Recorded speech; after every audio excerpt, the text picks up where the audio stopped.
Guys, welcome back to the channel মনের canvas বৃষ্টি লেখা। আজ তোমাদের কাছে নিয়ে এলাম বরবটি, আলু, পেঁয়াজ দিয়ে আর চিংড়ি মাছ দিয়ে একটা সবজি। তাহলে শুরু করা যাক, লেটস গো।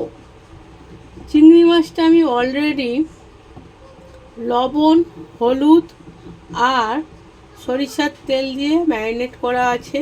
এবারে এর সাথে দিলাম লেবু, পাতিলেবুর রস, আর দিলাম কালারের জন্য কাশ্মীরি লঙ্কা গুঁড়ো। এই সব একসাথে আমি মাখিয়ে নিলাম।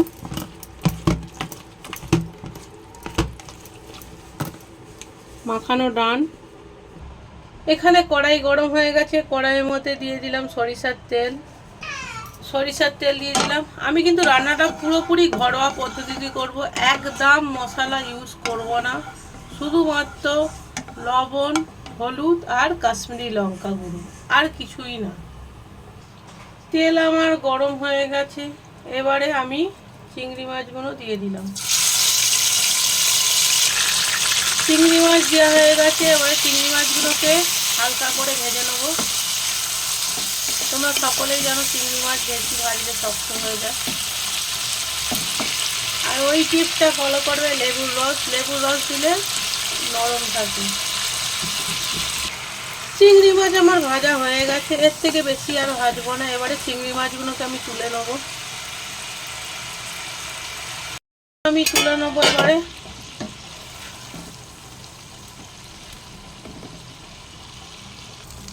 আমি এই তেলটার মধ্যে আর একটু তেল অ্যাড করব, কারণ তেলটা কম পড়ে যাবে। এবারে এর মধ্যে দিয়ে দিলাম দুটো শুকনো লঙ্কা, দুটো তেজপাতা, আর দিলাম গোটা জিরে। একটু নাড়াচাড়া করে নিই। এবারেই এর মধ্যে দিয়ে দিলাম আলু।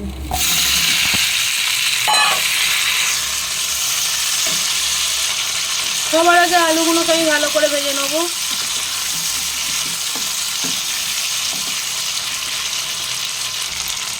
এখানে আলুটা আর একটু লাল লাল করে ভাজবো। তারপরে আমি পেঁয়াজ আর বরবটিটা দিয়ে দেবো। এবার আমি পেঁয়াজ আর বরবটিটা দিয়ে দিলাম। এবারে সব একসাথে ভালো করে ফ্রাই করব।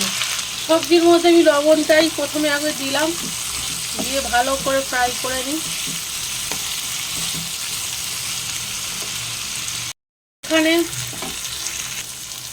এখানে বরবটি, আলু, পেঁয়াজ দেখো ভালো করে ভাজা হয়ে গেছে। এবারে এই পর্যায়ে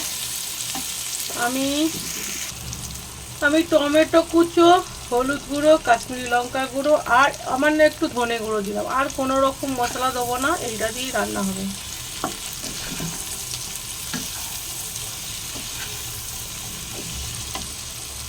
আমি সামান্য একটুখানি জল দিলাম, কেননা মশলাটা পুড়ে যাবে।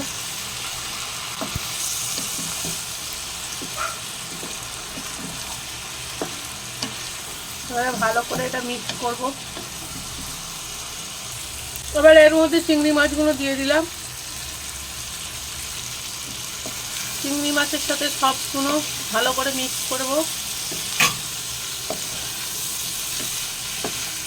আমি আলুটা এরকমভাবে কারণ কেটেছি, কেন এই তরকারিটা একটু মাখা মাখা করব। মাখা মাখা হলে খেতে ভালো লাগবে।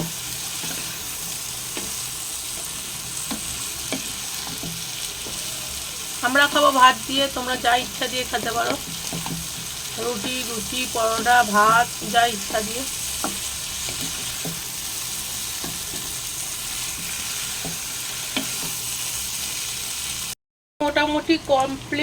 মোটামুটি কি অলমোস্ট কমপ্লিট। দেখো আলু সিদ্ধ হয়ে গেছে। আমি এবারে সামান্য একটু জল দিয়ে একটুখানি ফুটিয়ে নেব। আমি এই জলটাই দিলাম যেটা চিংড়ি মাছ ম্যারিনেট করা ছিল, ওই জলটা ওর মধ্যেই একটু জল দিয়ে আমি দিলাম। এবার এটা ফুটে গেলেই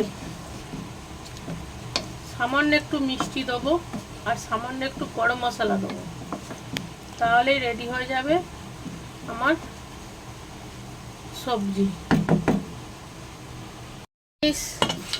এই দেখো আমার তরকারি মোটামুটি রেডি।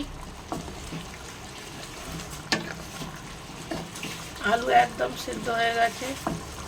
এবারে আমি খালি একটু সামান্য মিষ্টি দেবো আর একটু সামান্য গরম মশলা দেবো। তার আগে কাঁচা লঙ্কা দিতে ভুলে গেছিলাম, কটা কাঁচা লঙ্কা দিয়ে দিলাম। অল্প একটু গরম মশলা আর সামান্য একটু চিনি। এবারে আমার রেডি হয়ে গেল।